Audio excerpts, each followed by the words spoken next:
G'day poker people, in today's video we attempt to pull off the biggest bluff of my life. If the opponent calls, the pot will be worth near $10,000. Make sure you stick around to the end to see if we do get the bluff through or not, but that is just the tip of the iceberg for the action in this video. We played numerous pots worth over $5,000. It's safe to say we're not grinding the 1-3 streets anymore. There's so much action to get to and I'm bloody pumped for it, so let's not waste any more time. Get to gambling. Let's go! We are in the mix for 2,000 bangers and a white monster. We play this first interesting hand. There's an open limp and then a loose aggressive cutoff raises to 50, an aggressive button calls, and the action's on my small blind with ace queen offsuit. Mandatory 3-bet here, of course. I make it 300 bangers and then I only get called by the button. So it heads up to a flop of ace, ace, jack with 2 clubs. Let's go. We flop the trips. Now, I think I could go either way between betting or checking here. Checking is my default play out of position, but I just think there's going to be a bit more EV on betting this board to try and get value from my opponent's worst ace-x, and I think 9s through pocket 6s will call at least one bet that won't go ahead and bet themselves. So I go ahead and make it 200 bangers here, and then the button calls. Love that we're getting action here, and the turn is the 3 of diamonds. Now I want to go ahead and bet something that sets up a low SPR for the river, so my opponent is kind of priced into call when they do have a worse ace-x combination, and also a better size that can get called by Fastroll. So I go ahead and make it 400 bangers here, and then my opponent doesn't think too long before throwing in the call. That is a great sign. I think they're going to have a bunch of worse trips. We just really have to hope that we fade a club on the river, and then the river is a black card, but it's a 5 of spades. It is a clean river with only 1,100 left in my stack. I think we have the most no-brainer all-in spot in the world here. I ship it in, all the bangers, 1,100, and then the button doesn't snap call, which is a great sign. We're definitely not running into a boat here. After a few seconds of thinking, they do throw in the call. You love to see it. I end up showing my hand. The villain flashes the ace of diamonds as she marks. Let's go. We are already raking in an over $4,000 pot and starting off with some heat here in Tampa. You love to see it. Literally 2 hands later, as I'm still raking in the pot from the previous hand, the same villain goes ahead and opens to 30 in the hijack, and then I'm in the cutoff with queen jack of clubs. Now I think this is a mandatory 3-bet spot, late versus late position, it's probably borderline anyway, but the fact I just won a big pot, I think I'm going to get credit for a really strong hand here, and I'm probably going to realize more fold equity than usual. So I go ahead and make a 125 bangers, and then the villain folds. So let's go. Not the craziest hand in the world or anything, but I wanted to include it to show you it probably is a good spot to run pre-flop bluffs when you have just raked in a big pot because it looks really strong. And 2, just to give you guys an idea of how aggressive the pre-flop dynamics were in this session. In this next one, the under the gun straddle is on. You love to see it. And then the same villain we've been playing with all day opens a cutoff to 80. Then I'm next to act on the button with pocket queens, baby. You better believe I'm 3-betting this hand if I've been 3-betting queen jack suited. I go ahead and make it $250 to go. Then the action's on a tight aggressive small blind who puts in the 4-bet. They go ahead and make it 700 here. When the action folds back to me, this is already a little bit dicey. I mean, we're playing live poker and 4 bets are usually extremely nutted in live poker, particularly when I've got the opponent pegged as tight aggressive. However, having said that, I think the one dynamic that makes me think they might be doing this a little bit wider than some other live players would is I've been 3-betting very aggressively, as you can probably tell from the previous 2 hand histories, so I would not be shocked at all if they do have ace queen pure here, if they do have pocket jacks, pocket 10s, maybe even pocket 9s here. So I think when that's the case, maybe even some bluffs, honestly, like ace 5 suited. So I do take folding off of the table here, and I really don't want to call with this hand and just let my opponent's ace-x bluffs go for free. So I think we have one option left, and that is to rip it all in for 2,500 bangers, which is what I do. I'm all in for 2,500, and then the small blind kind of size as he throws in the call. So we are playing a $5,000 pot, bigger than $5,000. I just go ahead and show my pocket queen straight away, and then the villain shows ace king of hearts. So we've got a classic flip here, like it's a tournament or something, and the villain asks if I want to run it once or twice, and I say, One time for my LA sisters, babies. We are playing a massive flip here, one time, hoping to fade the ace of the king, and the flop comes out extremely clean. There's not even backdoor hearts for the villain. There is some runner straight outs, but when the turn is the six of clubs, we are loving it. We are just one card away from $5,000, and then the river is the two of diamonds. That is about the cleanest looking river possible, and we are raking in a $5,000 pot. We have found some heat here in Tampa. Let's bloody go. Things are definitely going our way this session. We've already raked in 2 pots worth over 4,000 bangers, and things stay in the right trajectory because we do have an under the gun straddle line yet again here. You love to see it. I'm in the hijack with the Jack 10 of clubs. I raise it up to 60, and then action falls to a tight aggressive small blind who 3-bets to 250. When the action gets back to me, we're 2,500 effective with the villain, so I think there's nothing to do here but just throw in the call, which is what I do. So we're heads up to a flop of ace 9 3 with 2 spades and 1 club, and we do have 3 to a straight flush. And when the villain continues to c-bet, they make it 150. For this small of a price, I definitely do not want to fold here, getting to continue to play the pot in position with backdoors galore. Could potentially see raising as a bluff here to try and get them off of pocket kings through pocket tens. However, having said that, I think it's a bit dicey when my opponent is probably going to c-bet ace king pure for this size.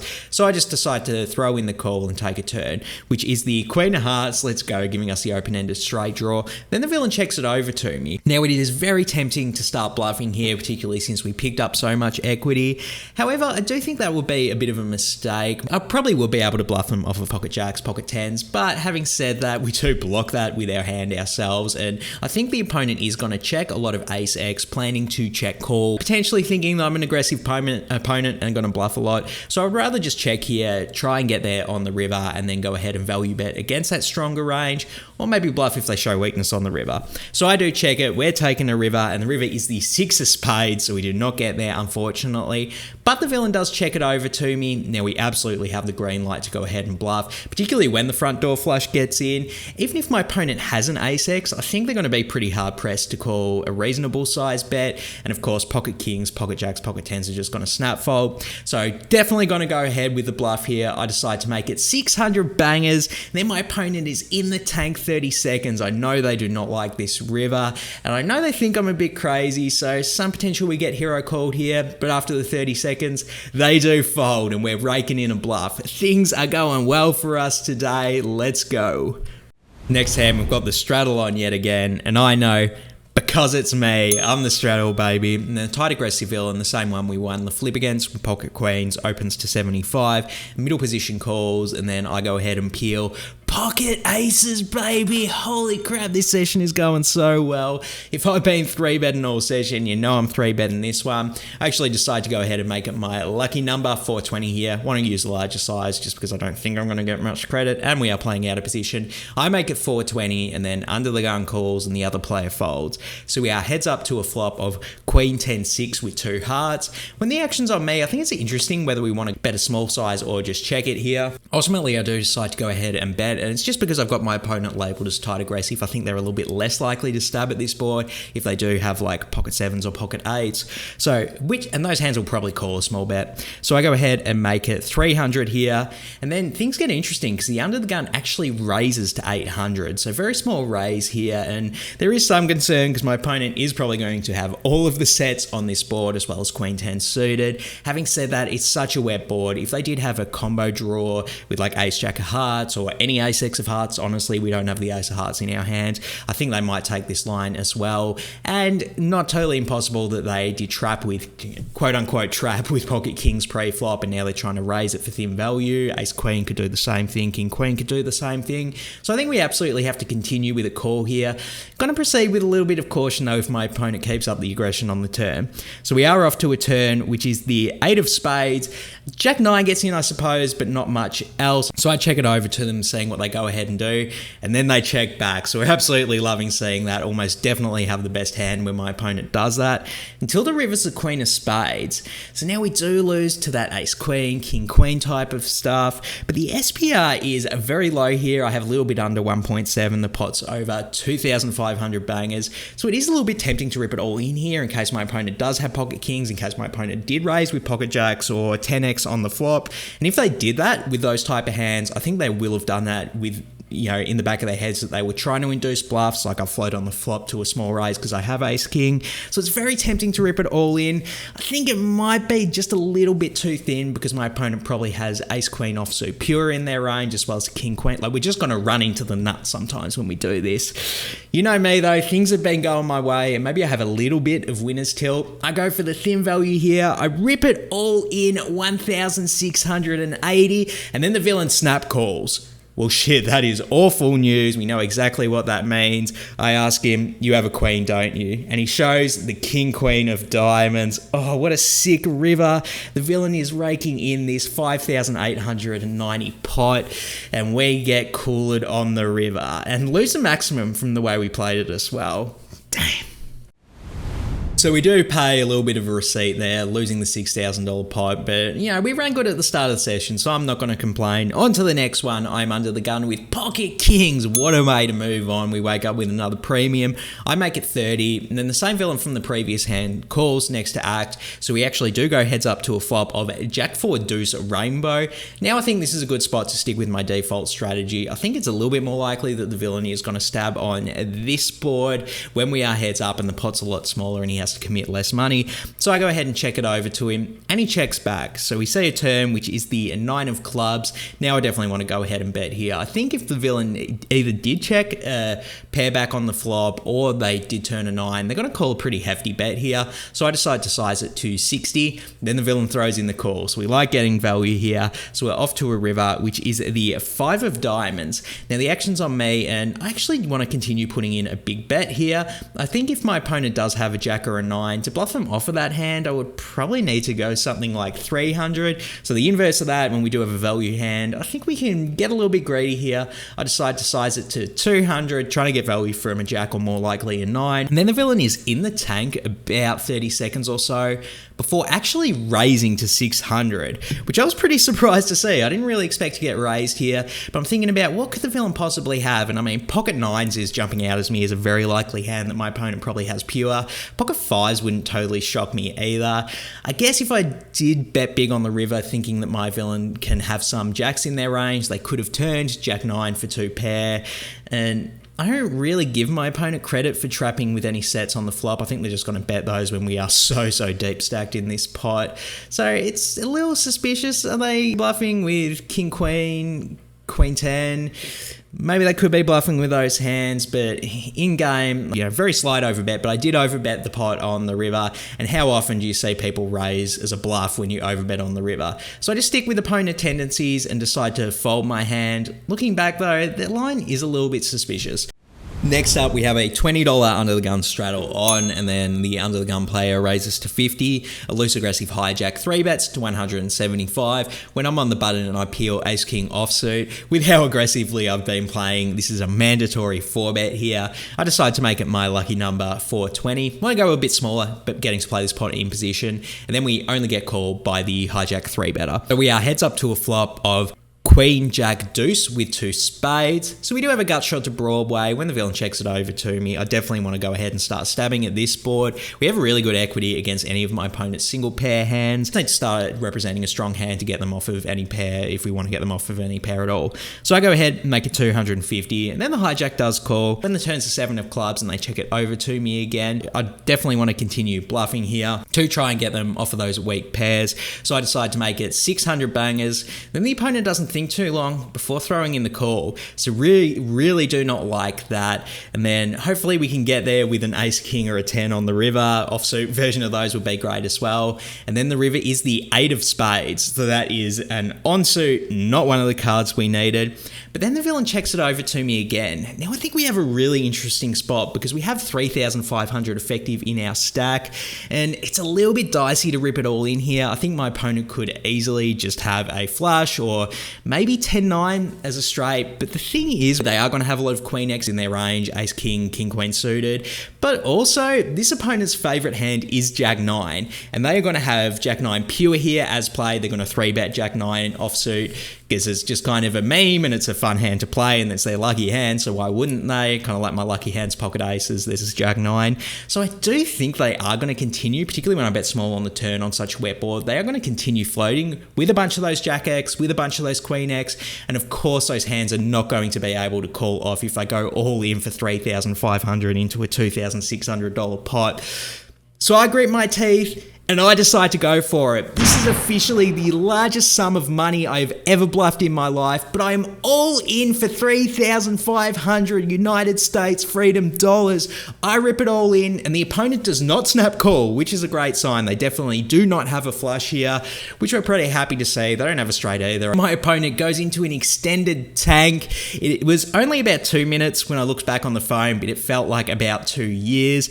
And then the villain goes to me, "You know what I have, right?" And when he says this, I'm like, "Do you have Jack 9? And he's like, "Yeah." And I'm like, "You're thinking this long with just a Jack? Oh my God, am I about to do the grossest punt of all time?" And he calls me off with second pair, no kicker. And the opponent is in the tank and he actually says out loud, "I don't know, Lee, this line doesn't make a lot of sense." So I guess he doesn't believe that I would do this with a flush or a set, and I am absolutely sweating bullets. The opponent is starting to sniff it out, and I am absolutely shitting my undies that I'm going to be hero called in the biggest bluff of my life. It is already over $6,000 in the middle. If the opponent calls, it's going to be over $9,000, and the opponent is in the tank. I am squeezing my sphincter, trying to not give away any tells, and then the villain eventually decides to fold. Let's go! We get the bluff through! We get the biggest bluff of our life through on the river. You absolutely love to see it. And then the villain goes, "Go on, show the bluff." Usually I hate showing bluffs. I don't want to humiliate people, but the villain wanted to see it. Of course I got to oblige in this scenario. I go ahead and windmill the Ace King in the air, and the villain was mad that he folded his Jack no kicker here. Oh my goodness, what a sick pot. I'm so glad that I got the bluff through. I guess the line kind of is a punt if he really did tank that long with only a Jack, but whew, breathing easy to get it through. Let's go. We finally got some new fits on LeeBets.com. We got the Pro Gambling Club and the Anti Gambling Club. That's Anti with an E, not an I. So anti up poker people, it's time to get to gambling. Head over to LeeBets.com and let's go. I think there's a very decent chance this is the most insane action of a poker session I've ever played in my life, definitely in Tampa.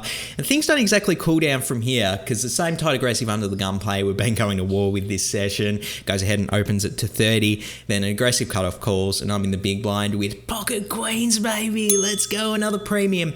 I 3-bet it up to 150, and then things get interesting when the under the gun player puts in the 4-bet to 430. So they're flirting with my favorite number there, but it's not quite it. When the cutoff folds here, it's a pretty dicey spot. Unlike the previous 4-bet pot we played with them, when I had pocket queens and I ripped it all in, I don't want to do that in this instance. We are 3,000 effective this time, and this is an early position versus straddle dynamic. The ranges are just going to be a lot tighter. So I actually wouldn't hate hero folding here. We are not getting a spectacular price to set mine.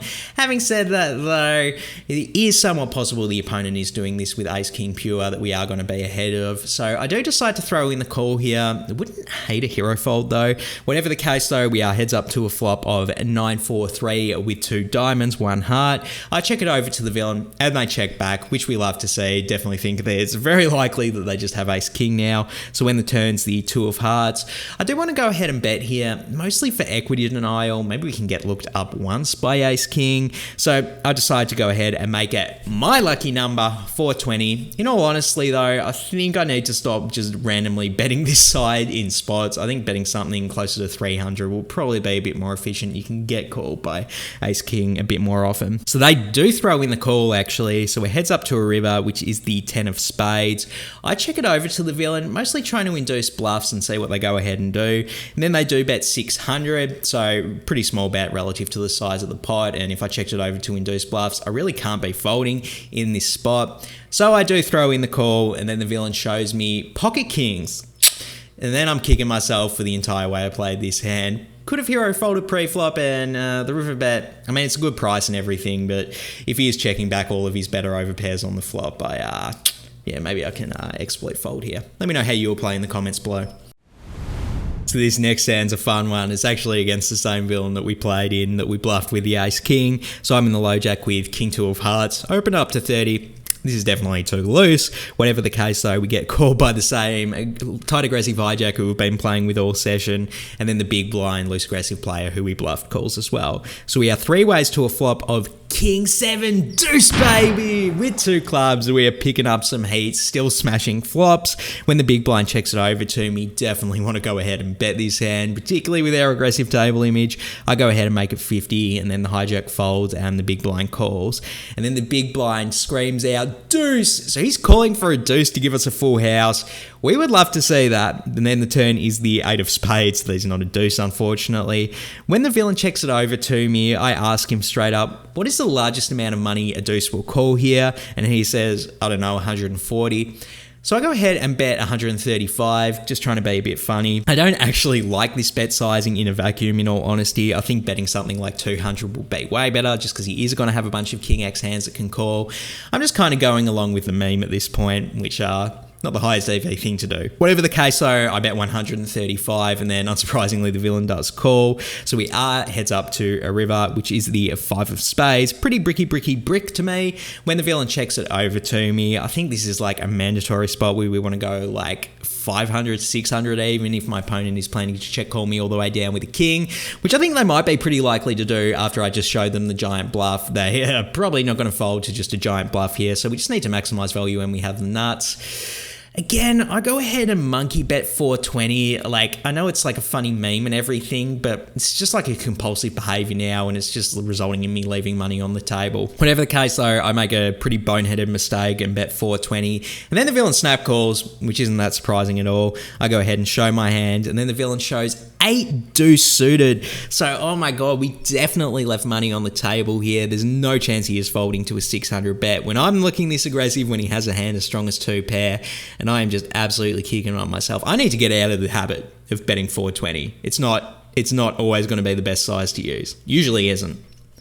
So there you have it. After 7 hours and 40 minutes of some of the most insane action I've ever played in my life, we played a bunch of interesting hands, a bunch of massive hands as well. In terms of my play, I would actually say I am largely happy. I definitely fell off in terms of quality towards the end, and I was very, very happy the big bluff got through. But if the opponent is tanking that long with second pair no kicker, like, yeah, it's probably a little bit of a punt, and he might be snapping me off if he does have a queen. So yeah, punt there. Did not like my bet sizing with the king two pair as well, and numerous other mistakes in hands. Felt like, I mean, obviously calling with the pocket queens isn't that bad, but yeah, I feel like if I played it better, I would have been able to get away with it. So a little bit of disappointment in my play, particularly towards the end of the session, but I was playing aggressive and trying to make the most of it, particularly towards the start of the session, but I think I left at the right time because my play was absolutely sliding off. So I'm going to land on a B+ grade for today. Really good at the start, tailed off towards the end, but I did leave at the right time, I think. And for my efforts, I did have pretty decent results, particularly with the high variance in this game. Results could have been much worse, ended up winning 925. Like I said, it could have been much worse, but we're raking in a win for this one. Let's bloody go. Make sure you hit subscribe and you'll get my next video from another action-packed insane session. Hit subscribe and you'll get it when it comes out. For now though, I'm out of here. GG Gamble Gang.